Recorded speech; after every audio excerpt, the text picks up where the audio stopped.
The concept of selling one's soul is the idea that in exchange for worldly pleasure, an evil force known as the devil or Satan will give you all your desires, provided that you commit reprehensible acts or pledge yourself to him in his cause. Basically, throw away your morals. We hear it all the time now in popular media, more recently from celebrities such as Kanye West and the former Disney star Orlando Brown. But what does it mean to sell one's soul? One of the earliest written records of selling a soul comes from the medieval legend of one Johann Georg Faust. We'll call him Faust for short.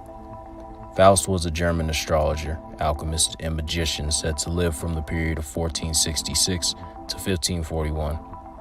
He is the subject of an anonymously written German chapbook, which is essentially a book, named Historia von die Johann Faustin, in which Faust makes a deal with the devil that in exchange for an unlimited amount of knowledge and worldly pleasure, he will pledge his soul to the devil at the end of 24 years of ideal living. The story goes that Faust was the son of a peasant who studied theology in Wittenberg, located within present-day Germany. His thirst for knowledge was boundless, and the story's narrative is that the devil, or at least a servant, appeared to him as a gray friar and referred to himself as Mephistopheles. A Grey Friar is a Franciscan, an order said to be founded by St. Francis. Specifically, this order is classified as something known as a mendicant order, meaning its members embraced a life of poverty in order to preach, evangelize, and minister, in particular to the poor. According to separate narratives, Mephistopheles was actually a servant of the devil, sent in his stead. Regardless, it seems the devil can take many different forms, himself and his servants. Upon meeting Mephistopheles, Faust agreed to sell himself to the devil. Faust received a personal servant and a dog to accompany him in his travels. Faust went on to live a luxurious life, traveling around Germany, performing various miracles, such as in the town of Erfurt, where he caused wine to pour from a wooden table. At the end of the 24 years of service, Satan paid Faust a visit. It seemed it was time to collect his due. Faust was found the next morning in pieces, blood covering the walls and his body lying in the courtyard. Searching for Faust historically proves to be troublesome, as some doubt his existence at all. He may have had various aliases, and yet these names sound very similar and also have matching characteristics to the narrative the chapbook maintains. In 1528, Faust visited Ingolstadt, whence he was banished from shortly after. In 1532, he seems to have tried to enter Nuremberg, according to an unflattering note made by the junior mayor of the city to deny free passage to the great necromancer and sodomite, Dr. Faustus. Historically, Faust is believed to have died in 1540 or 1541. His body was found mutilated inside Hotel zum Lauen within Germany, apparently the result of an alchemical explosion. Legend has that the devil sent contemporary scholars, people he knew, to do him in. In his 1548 account, a man named Gast mentions a personal meeting with Faust in the town of Basel. According to Gast, Faust traveled with a dog and a horse, and there are rumors that the dog would sometimes transform into a servant. Faust's story gave birth to the term Faustian bargain, and is far from the only example of pacts with the devil.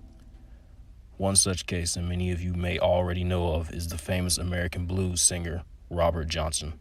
Noise in the people, you know. And the folks would come out and say, why don't y'all, some of y'all go in there and meet that boy, get that thing down, he running us crazy. Finally, he left, he run off from his father and mother. Then he went over in Arkansas someplace or another. Well, he was gone about 6 to 8 months, so then he come back. When he come back, me and Willie Brown was playing out there, and he walked in. He said, can I hit a liquor too?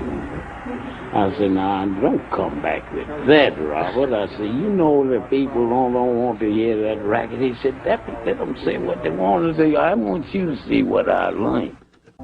The man speaking was named Sunhouse, a singer and mentor to Robert Johnson.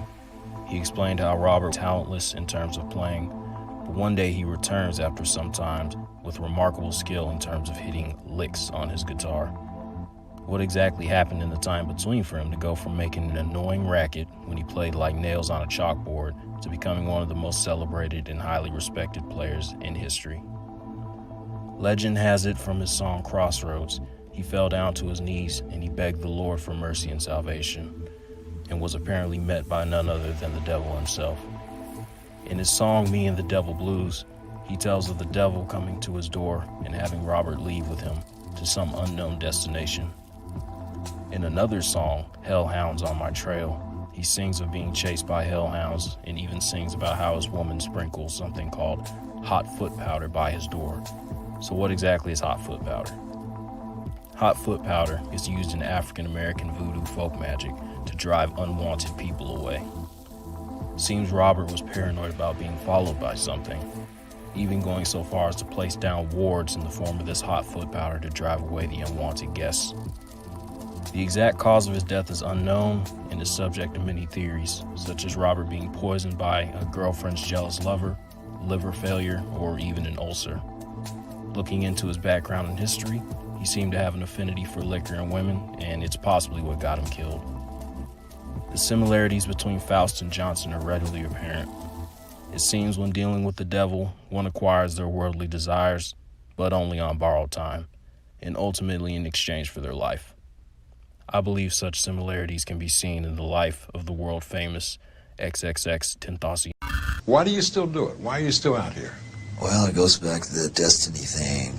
I mean, I made a bargain with it, a long time ago, and I'm holding up my end. What was your bargain? To get where I am now. Should I ask who you made the bargain with? with the chief commander. On this earth? And in this earth, and then in a world we can't see.